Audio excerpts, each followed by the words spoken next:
Before I get serious here, David, is there any chance you were channeling Jon Voight in Heat for this season's look? Oh. Interesting. I was thinking more Kurt Russell, but I'm liking that Ooh. comparison. I think that's more one-to-one. I thought it was Matthew McConaughey. It could be all of them. It could be all of them. It was specifically the court episode, how you had it Oh, switch. right. That's right. No, that's a good comparison. I like it. But in all seriousness, I would like to ask about simply your collaboration on episode 2, which David, you wrote, and Charlotte, you directed. Congratulations on that. I would simply love to know about the thrill of working together on it, because it's definitely a highlight of the season with the hilarious brainstorm session, which I had to pause the episode just to read all the great notes written on the whiteboard. Oh, how fun. It was, I mean, I was so grateful to the team for giving me the opportunity to direct this season. It's something that I wanted to do for a while, and honestly, it is an honor to get to take that role in this show that I love so much. And I will say that when I was sent the script that I would be directing, you're always nervous to do something new, but I breathed a huge sigh of relief seeing that it was such a David-centric episode, just because David's my favorite character on the show, for one. But also, I know that if you point a camera at David Hornsby, it's gonna be funny. Like, I barely had to do anything. A lot of Hollywood would disagree with you, but I appreciate that. No, it was great. I mean, Charlotte, first time directing for our show and killed it. So, there's a shorthand that, Rob and I start with a shorthand when we first started the show because we worked together on Always Sunny, and now we all have a shorthand. We know the tone, we know the style, and so I think we felt all in good hands with each other, with her directing, with me, doing the ethics committee scene, which was fun to revisit.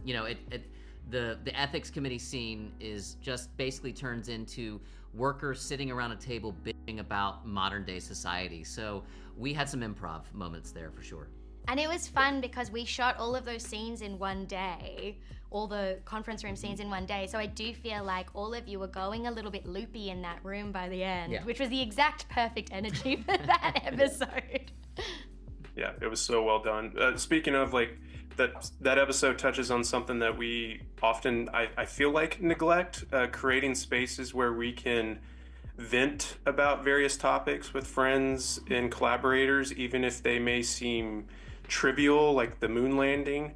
What was the process of infusing humor into the truth of that episode? Are you both simply cataloging authentic life experiences and the amusing things that you find on the internet, then deciding the right episode or script to explore those ideas, or is the creative process a little more organic than that? Well, on Mythic Quest, we like to certainly look at the cultural movements going on. We tackle AI and that, what's the ethics of that, and where we are with AI and how it's taking jobs and people's complicated feelings about that.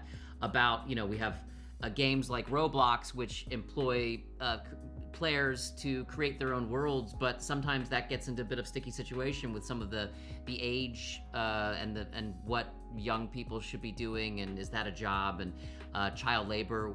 That was certainly something we wanted to explore. I think we're always driven by character stories and understanding.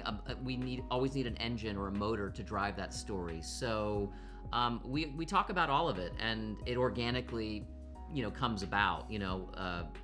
Ethics committee stuff, for example, is just actors sitting around and also throwing in, what is complicated about and annoying about today's society, like the fact that we all feel like we're subscribing to everything.